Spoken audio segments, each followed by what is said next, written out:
Je donne la parole à Mme la députée de Vachon. Oui, bonjour M. Guillemette et M. Crête. Quelques petites questions pour commencer parce que c'est assez nouveau.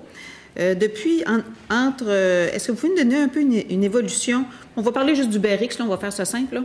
Est-ce que vous pouvez nous donner une évolution de votre nombre de chauffeurs du BRX là, entre octobre et aujourd'hui?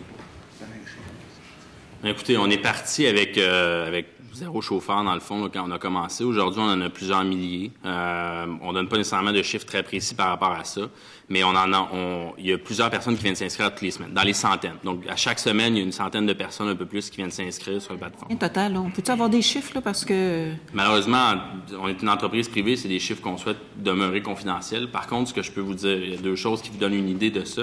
C'est qu'un, c'est des milliers de personnes à Montréal qui se sont inscrites sur la plateforme, qui utilisent UberX à toutes les semaines. Et après ça, lorsqu'on cumule tous ces heures-là, qu'on les divise par 35, on génère plus de 500 emplois à temps plein. Je m'excuse de ne pas pouvoir être plus précis par rapport à ça. Malheureusement, on est limité. C'est pas une excuse, c'est un choix que vous faites, mais ça vous appartient. Vous avez décidé de ne pas être transparent et ça vous appartient. Est-ce qu'il est exact que vous, pour les chauffeurs qui se prêtent à UberX, que vous payez l'amende de la saisie? Oui, il est exact que lorsqu'un chauffeur UberX voit son véhicule saisi, on le supporte pleinement dans ce processus-là. Est-il exact que vous preniez également en charge la cause, la poursuite? À vrai dire, on prend pas. C'est pas Uber qui prend en charge de ça. C'est tout simplement un avocat qui représente le partenaire chauffeur qui a eu son véhicule saisi. Et nous, on aide à couvrir les frais par rapport à ça. Et donc, vous couvrez les frais, donc vous prenez en charge la charge financière des frais que impose ce genre de transport-là. Oui. On parlait de la loi un petit peu plus tôt. Faire une petite lecture, c'est pas trop long. Donc, l'article 117 de la loi que vous devez très bien connaître, mais on va la lire pour votre bénéfice et le bénéfice de tous les citoyens.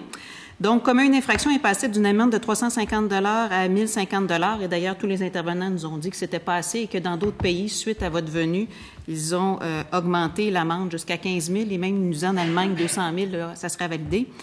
Donc, sans être titulaire d'un permis de propriétaire de taxi, offre ou effectue un transport rémunéré de personnes à l'aide d'une automobile. Donc, la loi exige d'avoir un permis de taxi. Vous êtes conscient de ça? Écoutez, ce que la loi dit par rapport à ça, nous ne sommes pas une compagnie de taxi. Non, je viens juste la lire, là. Ouais. Je vous parle du point A au point B. Donc, pour qu'une personne, pour que vos chauffeurs d'UberX puissent faire le travail, ils doivent être titulaires d'un permis de propriétaire de taxi pour faire un transport rémunéré, parce que vos chauffeurs UberX sont rémunérés. Et d'ailleurs, c'est vous qui faisait payer à travers la carte de crédit, qui faisait payer le transport.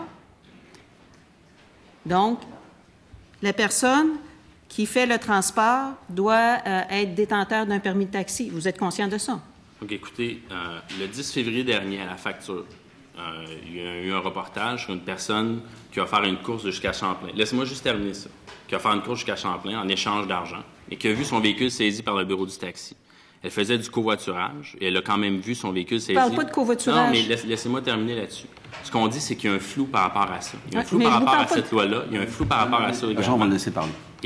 Et le point, c'est de dire, nous, ce qu'on souhaite, pourquoi les autres États, villes ont créé la réglementation pour encadrer ce type de service-là, c'est de dire, c'est des gens qui utilisent leur actif. Et cette loi-là a été créée en 2001.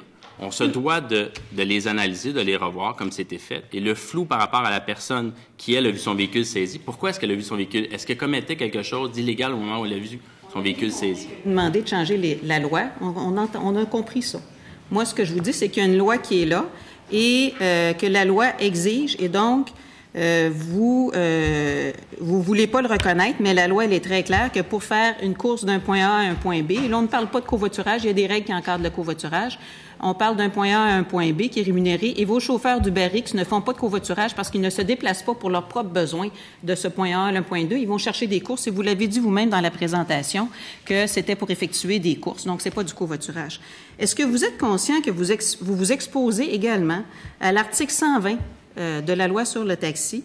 Donc, une personne qui accomplit, on met d'accomplir, et quand on parle de personne, c'est personne morale également, là, quelque chose en vue d'aider une personne à commettre une infraction à la présente loi. Donc, avec votre plateforme d'UberX, vous encouragez des honnêtes citoyens à être illégales en faisant un service taxi sans permis de taxi. Est-ce que vous êtes conscient que c'est ce que vous faites actuellement?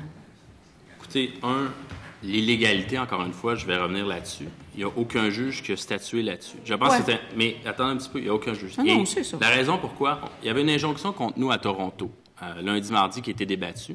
Il va y avoir une décision qui va être rendue. Je vais vous encourager fortement à regarder cette décision-là. On n'a aucune idée de quel côté ça va pencher.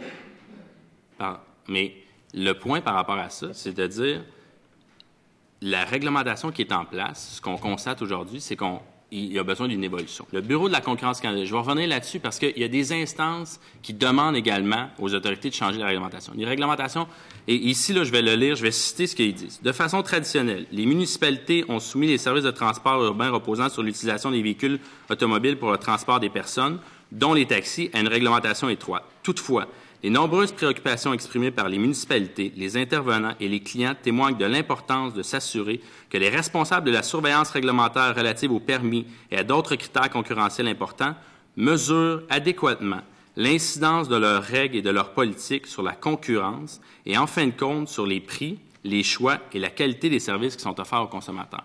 Ce qui est expliqué ici, et ce qu'on demande, puis je sais que c'est long, mais c'est dans le rapport, vous pourrez le retrouver. Ce que le Bureau de la concurrence demande, c'est de dire qu'il y a de la réglementation qui est en place dans l'industrie du taxi qui ne s'applique pas aux nouvelles technologies et qui se doivent d'être revues. Après ça, on peut parler de sémantique durant les prochaines heures, puis je comprends le point que vous soulevez ici. Nous, ce qu'on demande, c'est de dire, est-ce qu'on peut revoir la réglementation qui est en place dans le but d'encadrer un nouveau type de service et de le permettre? Pourquoi cette réglementation-là interdit aux honnêtes citoyens d'être en mesure... Je comprends, là, on a tout entendu votre argument. On comprend tout à fait que, dans le fond, vous offrez actuellement un service illégal et vous souhaitez que le gouvernement le rende légal. On comprend tout à fait votre demande. Mais le service, il est illégal et c'est une concurrence déloyale. Et vous avez posé la question un peu plus tôt, comment ça se fait que le service est si populaire? Mais je m'excuse. Lorsque vous n'avez pas de permis de taxi à payer, lorsque vous n'avez pas de TPS, lorsque vous n'avez pas de TVQ, c'est sûr que vous pouvez arriver moins cher. Vous ne respectez pas les lois. C'est un service qui est illégal. Et il faut faire attention avec l'innovation technologique. Il y a des innovations technologiques également dans le milieu du taxi. Il ne faut pas se cacher en arrière des innovations technologiques pour être illégal.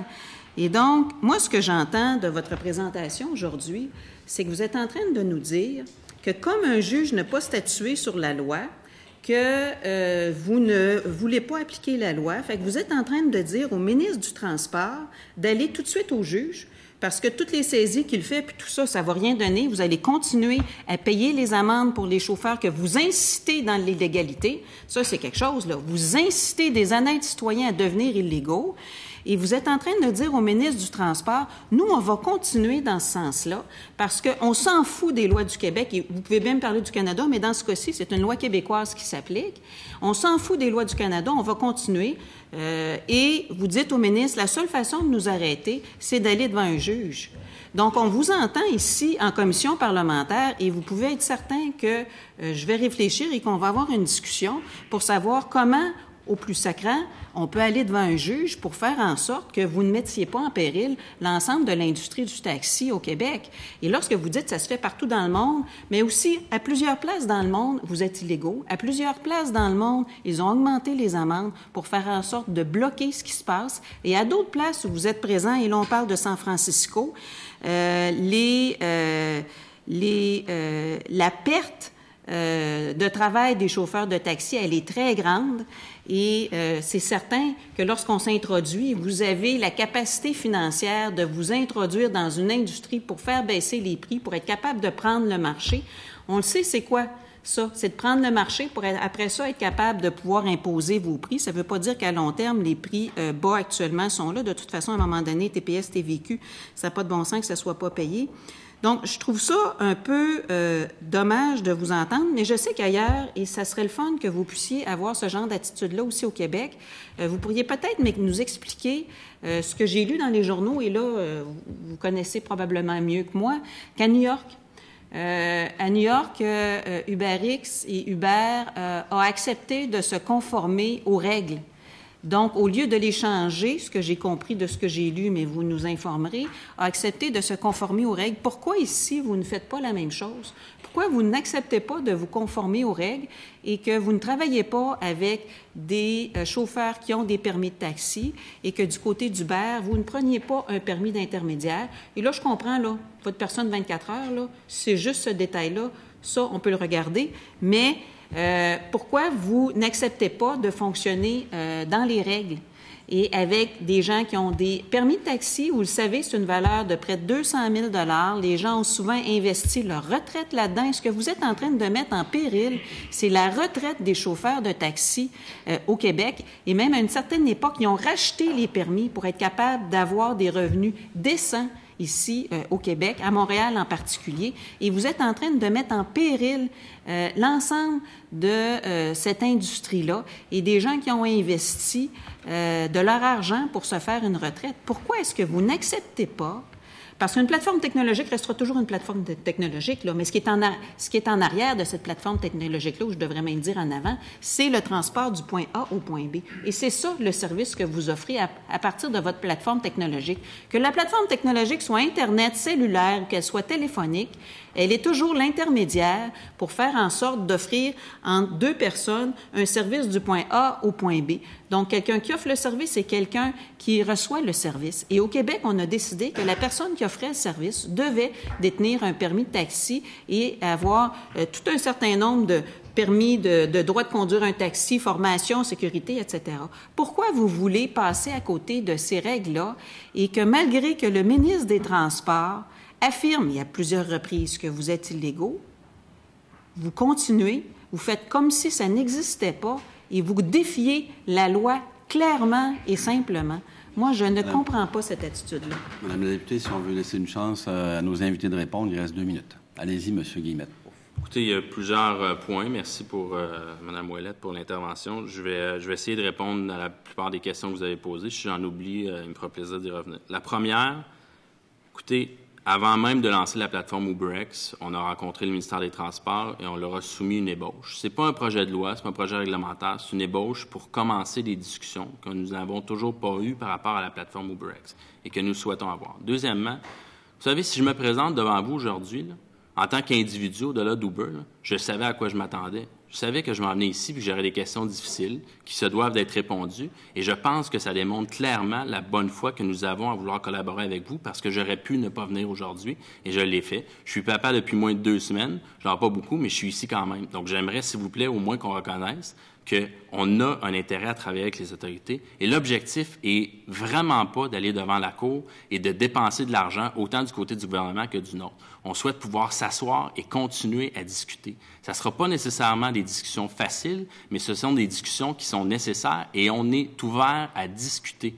Pas par l'intermédiaire de papier, en s'assoyant et en discutant, et surtout pas par l'intermédiaire des médias non plus. Donc ça, c'est la première chose. La deuxième, au niveau de la valeur des permis. Je pense que ça, c'est important de regarder ça également.